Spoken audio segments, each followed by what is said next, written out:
Alam ko hindi ka okay sa ngayon. Marami kang pinagdadaanan na talagang muntik ka ng sumuko.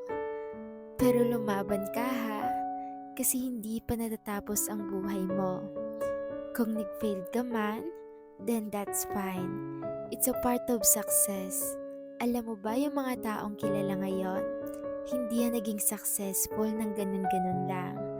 Kundi marami din yung failure na pinagdaanan.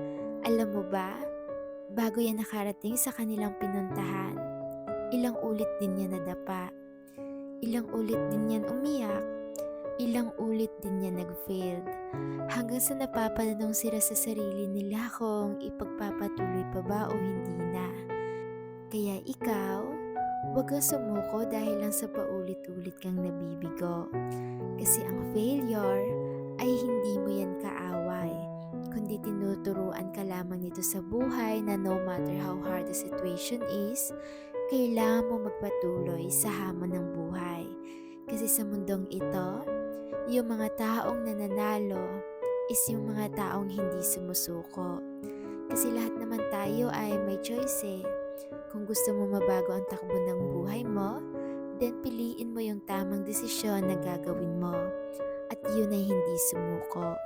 Pero kung gusto mo naman na hanggang dyan ka na lang, then piliin mo na sumuko. Ikaw, alin dyan sa dalawa ang pipiliin mo? Yung nahihirapan ka ngayon pero sa huli ay may positive na resulta? O yung susuko ka ngayon tapos hindi na mabago pa ang buhay na meron ka? Tandaan, choose wisely. Okay? Hi mga kahugot! Ito pala ang ating bagong business, Vanilla Lace. Sobrang bango niya, I swear. Hindi po kayo magsisisi na i-order ito. Kaya ano pa yung hinihintay nyo? I-tap nyo na yung yellow basket na nasa comment section. Thank you!